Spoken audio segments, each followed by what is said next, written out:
ની શરૂઆત કરીએ તો સમાચાર સામે આવી રહ્યા છે। ગંભીરા બ્રિજ દુર્ઘટના બાદ સુરત તંત્ર એલર્ટ મોડમાં આવ્યું છે, તો તંત્ર દ્વારા બ્રિજના સર્વે કરવાનો આદેશ આપવામાં આવ્યો હતો। તો બ્રિજના સર્વે કરવાનો જે આદેશ આપવામાં આવ્યો હતો, સુરત મનપા દ્વારા 94 બ્રિજનો ફિઝિકલ સર્વે કરવામાં આવ્યો છે। એક જ દિવસમાં 121 માંથી 94 બ્રિજનો સર્વે કરવામાં આવ્યો છે। તો અધિકારીઓએ બાહ્ય નિરીક્ષણ કરીને રિપોર્ટ તૈયાર કર્યો, જેમાં સુરત ગંભીરા બ્રિજ દુર્ઘટના બાદ તંત્ર છે તે એલર્ટ મોડમાં આવ્યું છે। તંત્ર દ્વારા બ્રિજના સર્વે કરવાનો આદેશ આપવામાં આવ્યો હતો, તો બ્રિજનો સર્વે પણ કરવામાં આવ્યો છે। સુરત મનપા દ્વારા 94 બ્રિજનો ફિઝિકલ સર્વે કરાયો છે, જેમાં એક જ દિવસમાં 121 માંથી 94 બ્રિજનો સર્વે કરાયો। તો અધિકારીઓએ બાહ્ય નિરીક્ષણ કરીને રિપોર્ટ તૈયાર કર્યો હતો। તો રિપોર્ટ તૈયાર કરવામાં આવ્યો હતો, જેમાં મનપા કમિશનરે પણ 4 બ્રિજનું નિરીક્ષણ કર્યું હતું। બ્રિજનું નિરીક્ષણ કરીને બ્રિજનો હેલ્થ કાર્ડ આપવામાં આવ્યો હતો અને સુરતમાં એક પણ જોખમી બ્રિજ ન હોવાનો દાવો કર્યો છે, જેમાં તંત્ર દ્વારા બ્રિજોને 3 કેટેગરીમાં વહેંચવામાં આવ્યા।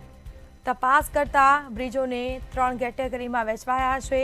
સી કેટેગરીમાં 26 બ્રિજોનો સમાવેશ કરવામાં આવ્યો છે।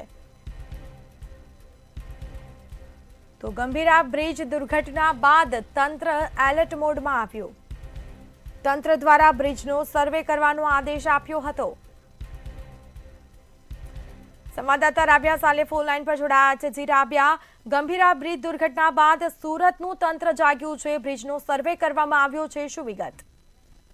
વડોદરામાં જે બ્રિજ દુર્ઘટના બની છે, આ બ્રિજ દુર્ઘટના બાદ હવે રાજ્યના તમામ બ્રિજોનો સર્વે શરૂ કરવામાં આવ્યો હતો અને રાજ્ય સરકારના આદેશ બાદ હવે સુરત શહેર પણ જાગ્યું છે। સુરત શહેર મનપા તંત્ર દ્વારા એક જ દિવસમાં શહેરમાં 121 માંથી 94 બ્રિજનો ફિઝિકલ સર્વે પૂરો કરી દેવામાં આવ્યો। આટલા વર્ષોથી જે બ્રિજો જર્જરિત હતા એનો સર્વે નહીં કરાયો, પણ વડોદરામાં બ્રિજ દુર્ઘટના બની ત્યારબાદ એનો સર્વે કરાયો। અધિકારીઓની બાહ્ય નિરીક્ષણ કરીને રિપોર્ટ પણ તૈયાર કરી દેવાયો અને મનપા કમિશનરે પોતે પણ આ બ્રિજનું નિરીક્ષણ કરીને હેલ્થ કાર્ડ આપ્યો।